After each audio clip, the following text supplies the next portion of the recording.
Webinar entitled 3D Cell Painting, Non-Toxic Labeling, and High-Content Imaging of Live Cells to Differentiate Drug Treatments.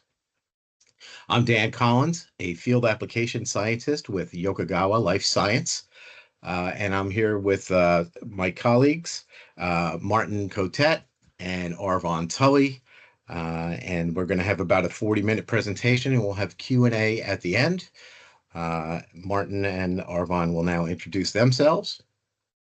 Hi, I'm Arvon Tully. I'm the image analysis specialist, so I'll be talking a little bit about image analysis, and I'm with Yokogawa. Thank you. Next.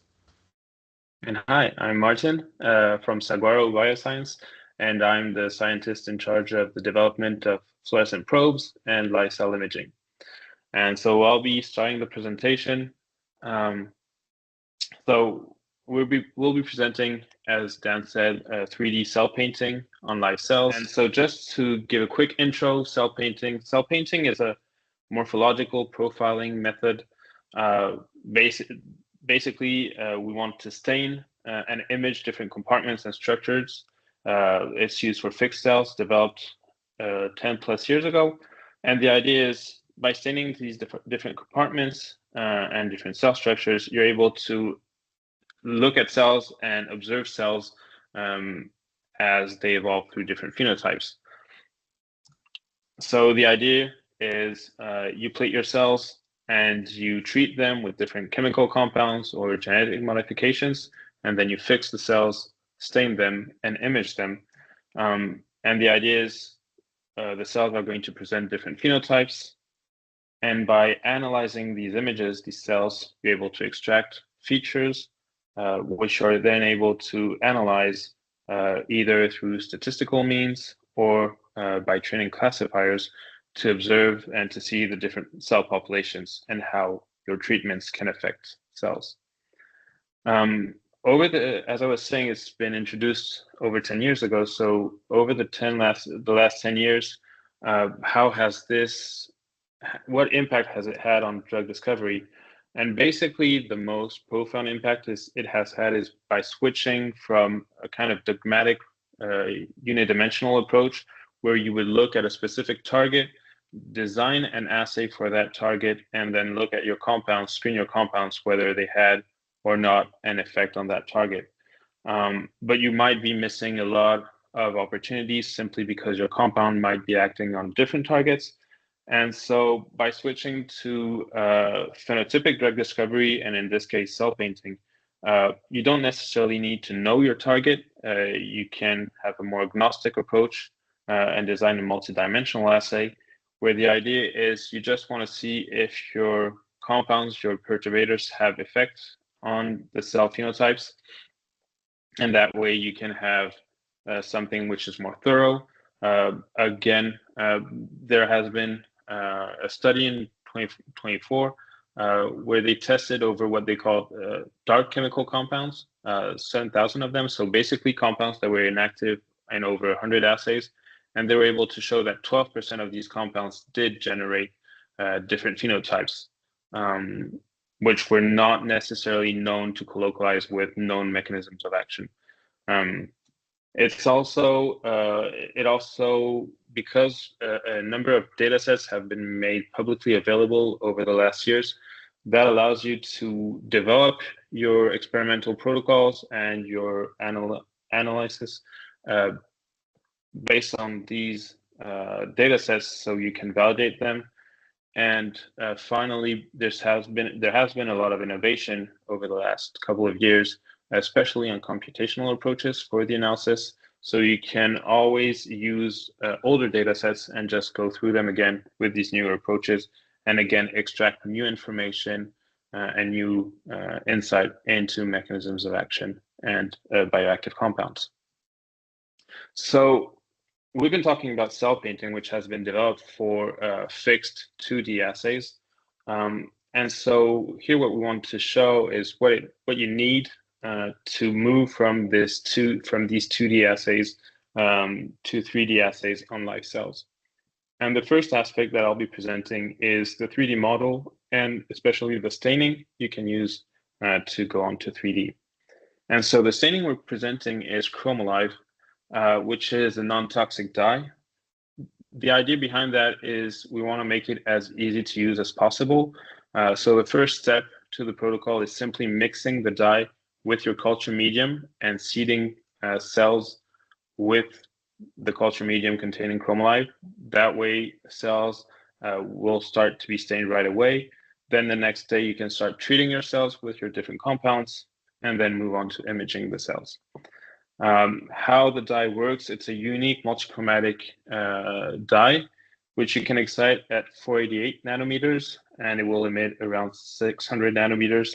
This is what we call the ChromaLIVE 488 channel, where you see staining of compartments inside the cells. You excite it also at 561 nanometers. And again, looking at the emission around 600 nanometers, this ChromaLIVE 561 channel is going to inform you more on the metabolic activity of the cell. And finally, you can also multiplex ChromaLIVE with other dyes, such as, in this case, Huxt, to get a nuclear stain. And this would be a typical merged image that you could generate with this dye. This is an example that we did in collaboration with Yokogawa, doing time-lapse imaging of HeLa cells stained with ChromaLIVE and treated with staurosporine over 26 hours. And you can see that over the time course, cells start dying under the treatment. So just quickly, these are some examples of phenotypes you can observe with ChromaLIVE. Again, you have the ChromaLIVE 488 channel in red on the top and the 561 in green. And you have a couple of phenotypes. So you have the control, autophagy phenotype, ER stress, apoptosis, and finally dead cells. You then move on to the image analysis and the data analysis. So this is an example that was published in 2017 for a cell painting. Basically, we use the same analysis workflow as cell painting. So basically, first step is doing the image analysis. Second step is extracting features and processing the features and statistical analysis. And then you can move on to downstream analysis to represent the data however you want. This was a study done conjointly with the Broad Institute, comparing the phenotypic resolution of cell painting and ChromaLIVE. And basically what they were able to show was that even though we use less channels and we work on live cells compared to fixed cells, we have comparable results between cell painting and ChromaLIVE.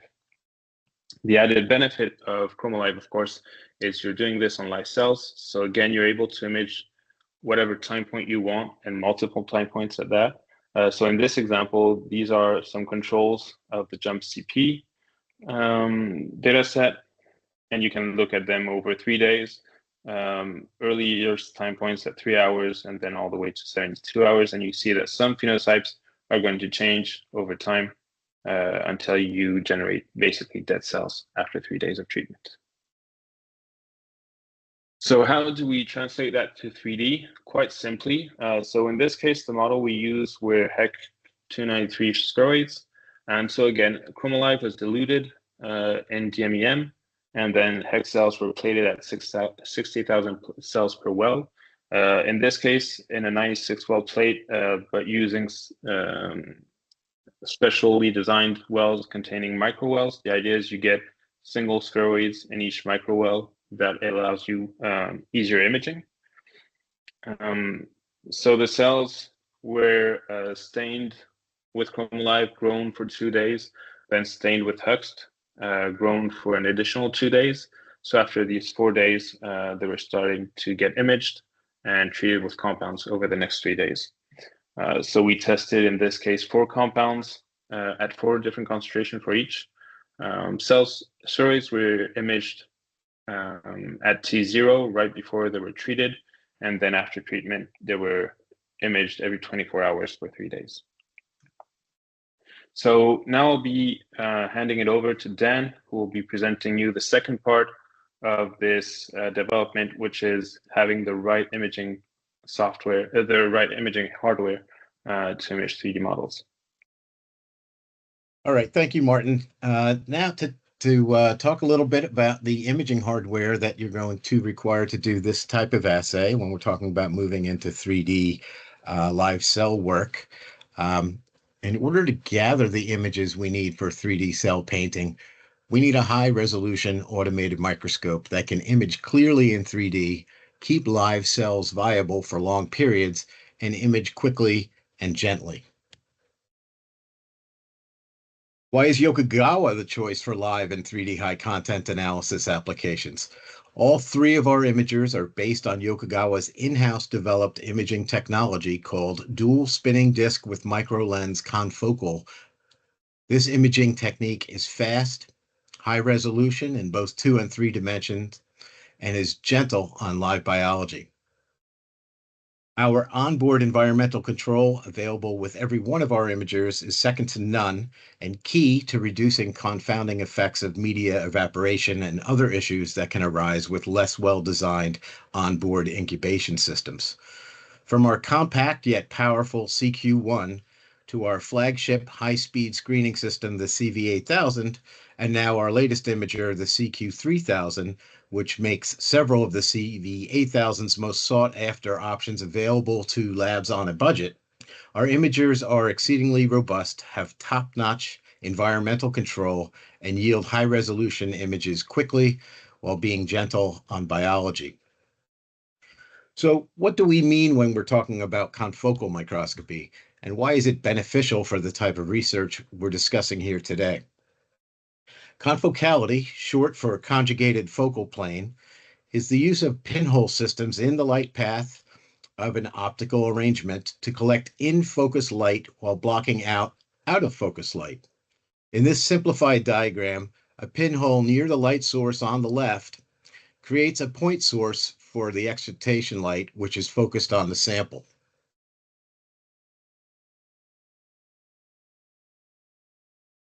After passing through an objective lens, this light excites fluorophores in our sample, which emits light at a different wavelength, passing through some other optics.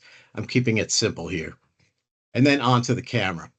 We see that the in-focus light, represented by the green lines, emitted from the slice or section of the sample we are interested in for this image, gets through to the camera, but there's also a lot of out-of-focus light coming from fluorophores in the sample above and below our slice of interest, moving through the optics as well, shown here as red lines.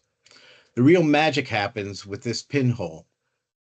All of that out-of-focus light is blocked from entering the pinhole on the emission side. The resulting images are very clear, discrete, and have drastically reduced haze from out-of-focus light. To highlight the difference between confocal microscopy and traditional wide field, here's an example of a 3D organoid imaged both using wide field and confocal techniques. While wide field can be appropriate for thin samples, you can see here that while trying to acquire a distinct section of this type of object, so much out-of-focus light makes it to the camera that the image is essentially worthless in terms of image analysis, where identifying individual cells and their components are required. The confocal method generates images that represent a distinct section of the object, which, alone or in conjunction with other images collected at different Z heights, are very amenable to image analysis. In the past, many HCA assays were based on monolayer cell culture, effectively two-dimensional samples. Wide field microscopy is okay for this and is a rapid way to acquire simple fluorescent images.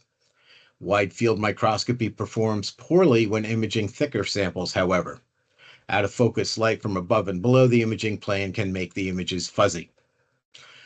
Today's assays are often 3D and can often benefit from the flexibility and improved image quality that confocal imaging can provide. Laser scanning confocal systems, which raster a single beam back and forth across the sample to build an image, provide great quality images, but long scan times and phototoxic/photo bleaching nature involved in scanning with a single beam is unacceptable to many researchers. Spinning disk systems are gentler, but in the case of single disk systems, the disk itself blocks over 97% of the excitation light, doing little to solve the issue of long exposures. Yokogawa's addition of a second disc with embedded microlenses into the light path, rotating in sync with the pinhole disc, eliminates this problem. Gathering and focusing over 70% of the excitation light, exposure times are drastically reduced and penetration into the sample is increased. An added benefit is the elimination of any reflected light reaching the camera, as can occur with a single disc design. This unwanted light can add background haze to the images. So let's look for a moment at the last two types of confocal imaging I just mentioned, the single and the dual disc with microlens types. To describe this well, we'll need to think about the hardware a bit more. Both methods have a pinhole disc where pinholes represent a small percentage of the surface area. When excitation light is shined on this disc directly, only a few percent of the light makes it through, with the rest either reflected or absorbed by the disc itself. With the dual disc system pioneered by Yokogawa, there are two discs of perfectly aligned pinholes, with the disc closest to the light source equipped with larger holes containing microlenses in each hole. These microlenses collect over 70% of the excitation light and focus it into the pinholes below it. In the real world, this important distinction is translated into two benefits. First, since more than an order of magnitude of light is reaching the sample with the dual disc system, imaging times are dramatically less. In the example images on the right, where 3 channels were collected for each of the composite images shown, there is more than a 10-fold difference in acquisition time. With the single disc up top, requiring 10 seconds to collect images of the same signal strength as the Yokogawa imager shown below right, which were able to collect its images in under a second. Secondly, since virtually none of the light that is reflected by the single disc system is available to the dual disc imager to reach the camera, a major source of potential artifact is eliminated in the Yokogawa instruments. This artifact can be seen in the top image where the organoid has a bit of a hazy look to it.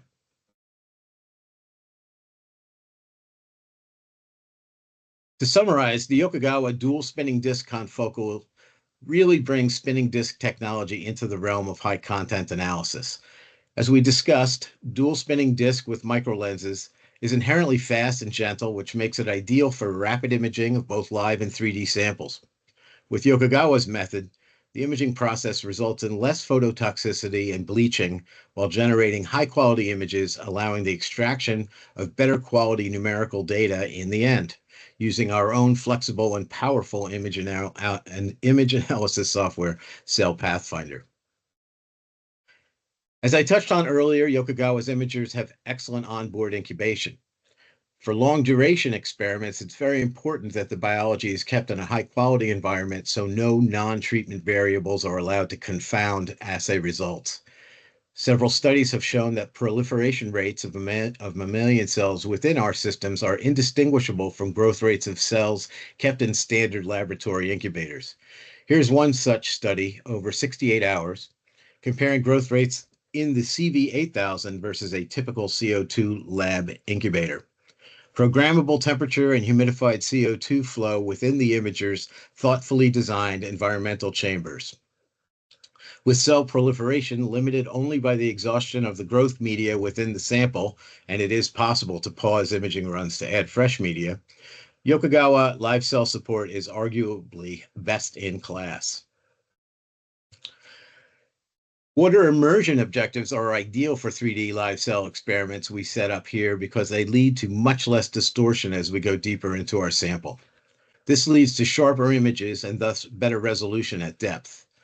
Even at a depth of 125 microns into the sample, you can more easily distinguish the nuclei from one another in the image set collected with the water immersion objective on the left as compared to the images acquired using the dry objective shown at right. The water immersion lenses used in the Yokogawa images are designed for remarkable resolution and clarity, possess high numerical apertures, have long working distances, collect large fields of view, and are designed to work seamlessly and automatically with slides, dishes, and plates. An incredibly enabling feature available with all of Yokogawa's imagers are our object finding workflows. Essentially, users are able to daisy chain multiple image acquisition protocols and combine them with an analysis routine in order to quickly gather the needed image data without collecting unnecessary images, saving large amounts of time and storage resources. The first imaging run is typically a low mag, rapid, simple scan of the whole sample or sample plate, followed by the execution of the image analysis protocol aimed at identifying the locations of objects of interest, like the organoids in our study today, followed automatically by a second imaging routine where the higher magnification, multi-channel and multiple Z-slice images are collected. These workflows are highly customizable and can be configured to acquire a set number of objects, adjust the placement of Z-stacks, and assign overlapping fields of view for larger objects, among other things, providing the researcher with a fully automated, hands-off workflow with which to acquire their image data.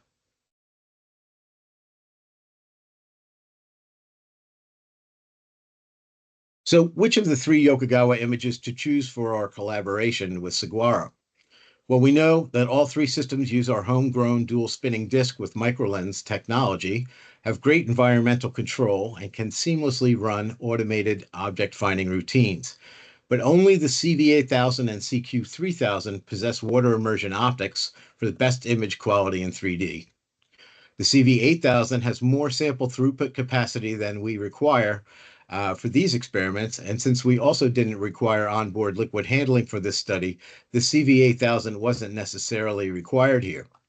And since the CQ3000 can be shipped and installed easily on any lab bench, the choice was obvious.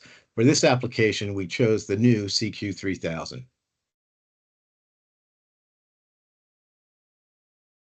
So we have two of the three main pieces of our puzzle available already: a set of fluorescent labels from Saguaro that are bright, non-toxic, and resistant to bleaching.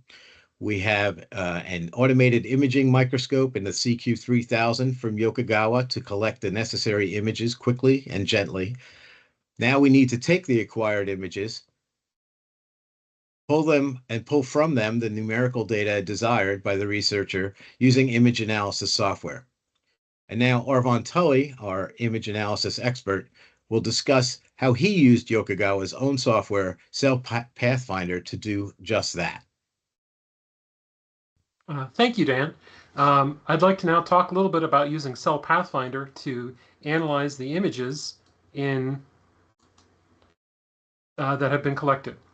The first step that we do is we go through and we can extract nuclei in each of the positions in each of the volumes and identify those nuclei. Then we can take the nuclei and, based on the intensity in the image, we can expand out and identify the cell bodies.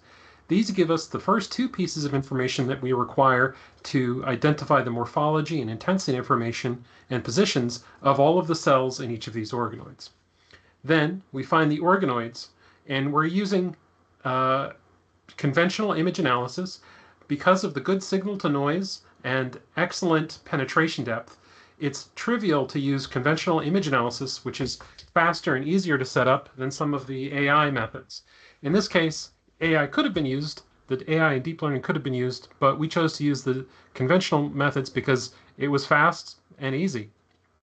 And because of these good images, it was not a problem to do this. So this is just an example of one of the image planes where the segmentation was performed. Then we went ahead and identified this in 3D. So we took the 2D view, and we're going to show you what it looks like as we segmented a 3D image. And then we can also look at the raw image that was segmented. By segmenting the nuclei and cell bodies, we're able to find many pieces of information, things like the cell intensity, the number of cells per organoid, and what those organoids look like across all the different conditions across the plate. This gives us lots of morphological information in terms of size, diameter, the shape, and it also gives us a relationship between the nuclei, the cell body, and between the cell bodies and the entire organoid.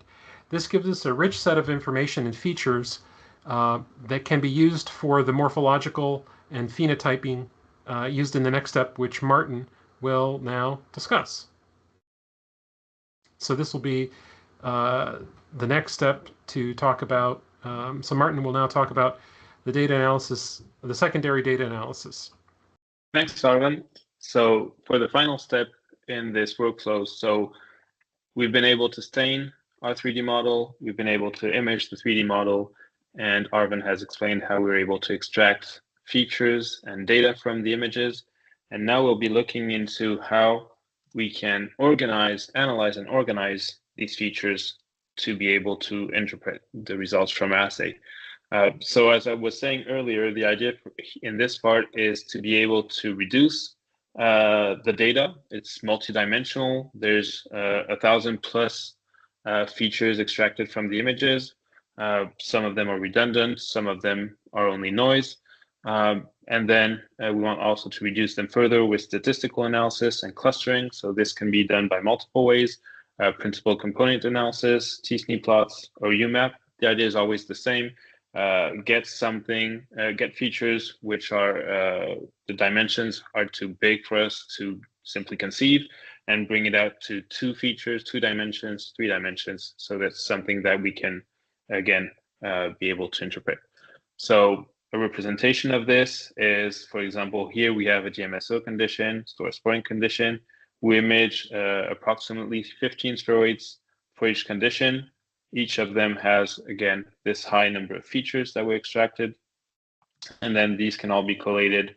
And the UMAP representation shows us that we have a cluster here for the spheroids in the control condition, which is distinct from the cluster of the spheroids treated with 50 nanomolar of staurosporin.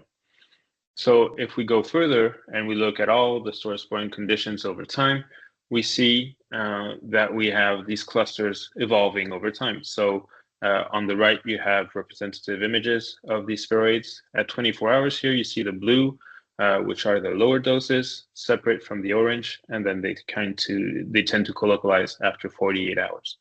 So again, showing us that we're able to distinguish different phenotypes, but also how important it is to be able to do this over several time points, because the kinetics won't be the same for every treatment and for every dosage. If we want to take a bit of a broader approach, here we're looking at the 48-hour time point.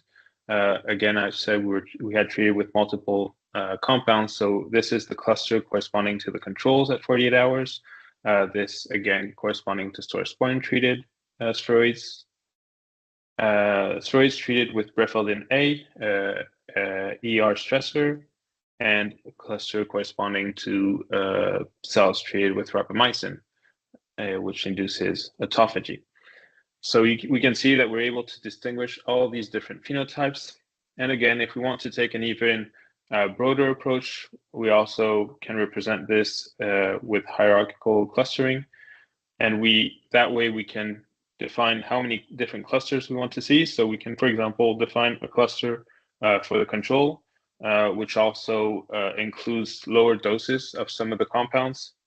For staurosporin, we have a cluster for the lowest doses, nanomolar dose, a different cluster for 500 nanomolar, and again, a different cluster for 5 macromolar.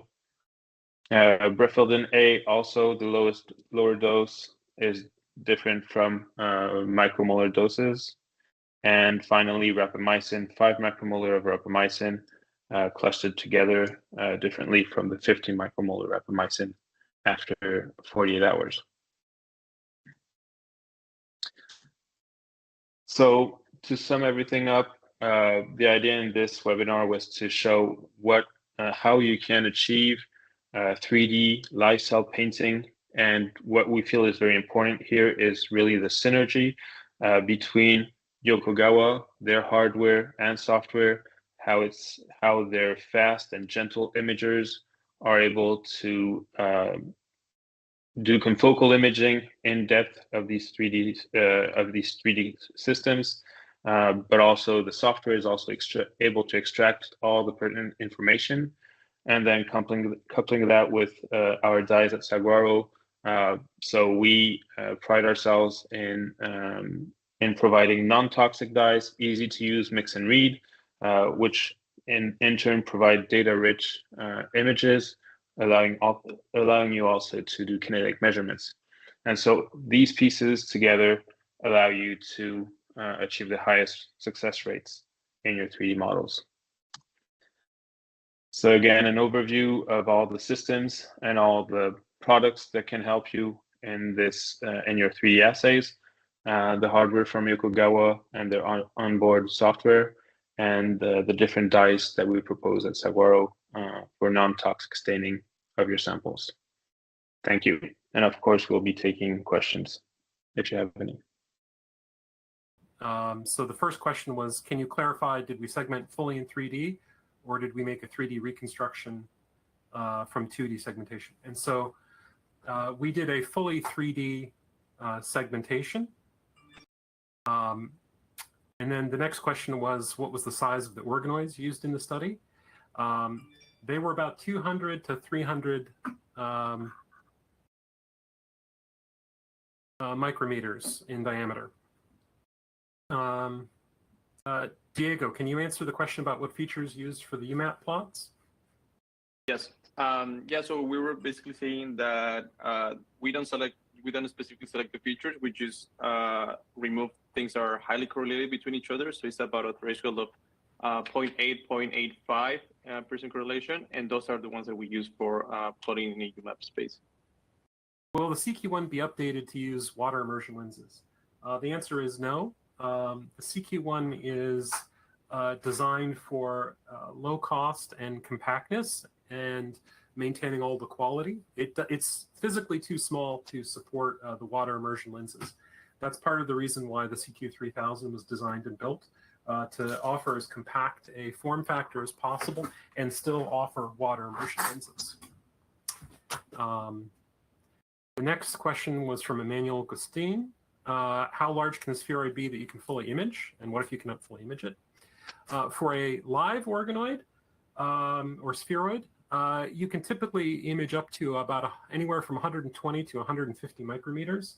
Typically, 130 is about the practical limit that you can image completely through if it's a live organoid. After that, the signal to noise tends to be too low due to the effect of scattering of light through all the layers of cells. If it is a fixed sample and that has been cleared, then 800 to a millimeter, 800 microns to a millimeter is possible. So then Tam Nguyen from AstraZeneca asked this question, is it necessary to optimize optical clearing of large samples for effective 4D imaging? That's yes. So once you get past about 130 to 150 micrometers, if you want to image the entire organoid, then clearing makes it much easier to see everything. Yes. The next question is from Senha Rao. Martin, would you be able to answer this question? Yeah. So it's not basically the dyes are stable for however long you want. People have imaged 3D structures and primary cells for up to 40 days with the dye. The issue is more going to be about the medium changes you need to perform in your experiment when you go for these long time course. So what we recommend at that point is whenever you change the medium, you replace it with medium containing ChromaLIVE, still containing ChromaLIVE. So basically, if you need to change your medium every 3 days, the dyes are going to be stable for the 3 days, and then you can just replace medium and add some new ChromaLIVE to your assay. The next question is from Dan Marks. Do you see phenotypes change as a function of distance from the cover slip? If so, what information may be missing in the top half of the spheroids you don't image? That's an excellent question. I think more work needs to be done. Does anyone? Do you have an answer to that, Martin? So we don't really see phenotypes as a. I'm not sure if you're asking if we see different phenotypes for cells the spheroid, which are further from the cover slip, or if you're talking about spheroids who are completely at a longer distance from the cover slip. But basically, we don't look at individual cells. We pull the features from all the cells to have a median feature for the whole spheroid, for the whole field of view. So no, we don't really look and discriminate phenotypes as a function of the distance to the cover slip. We look at the whole spheroid, and we don't really see that. Again, based on the equipment you're using, the plates you're using, and the protocol you have to grow your spheroids, we were able to have something which was quite reproducible, where we had spheroids mostly of the same size and mostly at the same distance from the cover slip, so we didn't really have that much variation. The next question is from Benjamin Chadwick. Do the dyes work on bacteria or fungal cells? Oh, great question, Martin. So we always have, we always have customers wanting to try some new things. I believe we've had people trying it on plant cells. I believe we've had people also trying it on some bacteria, and they had good success. I'm not really sure. I don't have it on the top of my mind. But most of the time, we don't test everything that's possible, but we do have some users who are very interested in doing different applications. And most of the feedback we have from there is that, yes, it does work quite well. We'll look forward to seeing a paper published from that. The next question is from Martin at McGill. How were you able to rebuild the cell bodies in 3D without membrane-specific markers? That's a great question. So imperfectly. So what we did is we used the nuclei and then used a watershed function to expand out from the nuclei in 3D. We also did a little bit of edge detection because the edges of the cells are somewhat visible. So by doing a little edge enhancement, we're able to get a good edge that we can grow the regions of the cells out to that. And that works fairly well. I wouldn't say it's perfect, but it's good enough for these purposes. The next question is, can you achieve subcellular down to the organelle resolution with any of these microscopes? The answer is, do you want to take this, Dan? Or this is from Ellie at JJIM. Yeah, Ellen's question. Yes, we can definitely image a subcellular organelles with many of the lenses on many of our systems. It's routine for people to interrogate the images to identify things like mitochondria or presynapsin in neural cell cultures and so forth. The water lenses are better at this, but we can still get enough resolution with some of the higher magnification and numerical aperture air lenses.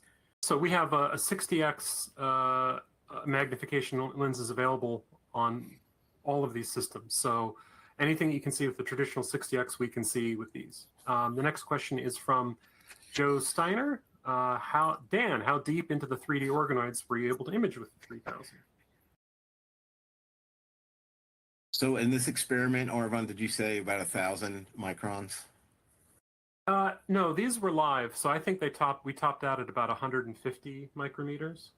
Right. Yeah. After that, you start getting effects from scattering with samples that aren't cleared. Thank you, Arvon. Yep. The next question. So the next question is, can you tell me more about the plates that we used for seeding these spheroids? Yes, I believe that these are no longer available, unfortunately. These were the Sun Biosciences plates that had micro wells in them. So it's a standard 96 well format plate, but in each of the wells, there were 120 micro wells.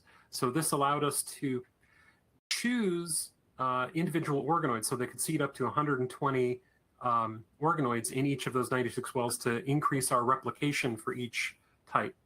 This is the Sun Bioscience Grid 3D plate. I don't believe that they are available any longer, but there are some other vendors which have micro well plates that are similar. The next question is, you have represented each spheroid with a single dot on the UMaps. Can you elaborate how you did integrate all the data from multiple slices in one data set characterizing a spheroid, and how many slices or fields of view were used in the experiment? Let me answer the second part, and then I'll let Diego answer the rest. So whenever we integrated data from multiple slices, we treated that as 3D objects. So a individual cell, the multiple cells would make up the spheroid, and individual cells might take up multiple slices. So you might have 3 or 4 slices that are used to reconstruct a particular cell. So each slice would contribute some volume to that cell. For each organoid, we only used one field of view. And I don't know off the top of my head, I want to say it was about 50 slices per organoid were used, between 50 and 80, I think. I'd have to double check. Do you want to add anything about using a single dot for the UMAP, Diego? Yeah, so we basically at the end get the data, like the features at the cell level. So we basically average, normalize, and match robustize against MSO as the control, as a general approach. And at the end, we aggregate those to have the single dot, as you mentioned. So basically, anything that was treated the same gets aggregated. So that's what we see in the UMAP. Yeah, and just to add, the 15 dots you see, it corresponds to the 15 replicates. So I believe we had 3 wells, and in each well, for each time point, we imaged 5 spheroids. So each spheroid is going to be 1 dot, and as Diego said, each dot is going to be the aggregate of the features, the median features, basically, of all the cells composing that spheroid. And we do have a question from Jonathan Day asking, how long does it take to image a 384 well plate in 2 colors? With the CQ3000, if you're doing a single Z-slice with a single field of view in each of your 384 wells, it's going to take about 10 minutes. But these acquisition times are highly dependent on your exposure times and your number of Z slices and things like that. So one of the things that we work with our customers on is how to get the information that you need in a rapid fashion. You know, are you taking too many images? You know, are you binning when you don't need to be binning, or vice versa? So that's something that we can optimize. So really, the answer is it depends. Depends on how many images you need to collect. But a rule of thumb is about 10 minutes for a 384 well plate, single slice, single field of view, 2 channels. What is ChromaLIVE staining? Which organelles? Do you want to answer that, Martin? Yeah, so ChromaLIVE is non-specific, and basically not to reveal any secrets, but it's kind of the way we manage to make these dyes non-toxic is we don't try to stain something specifically, because as soon as you do that, you're going to bind to something that's important to the cell function, and you're going to perturb it and eventually kill the cells or stress them out a lot. So we have this non-specific approach. Basically, ChromaLIVE embeds in lipid bilayers. And then depending on its environment is going to show up in different colors and with different intensities. So what we know is that what we call the ChromaLIVE 488 channel, which we excite at 488 nanometers, basically embeds in lipid membranes. So the cell membrane, vesicles, we see a lot of those. Whereas the 561 channel is going to be more dependent on a membrane potential, and so it's going to light up more of mitochondria-like structures, and that's why we say that this ChromaLIVE 561 channel is going to bring information more about the metabolic states of the cell. So again, no real specific structures are stained, but by experience and by doing some co-stainings, we see that ChromaLIVE 488 basically stains a lot of the membranes and the organelles, and the 561 is going to be more specifically mitochondria. Do you want to pick the next one to answer, Martin? Yeah, I think I saw a question about fixed samples.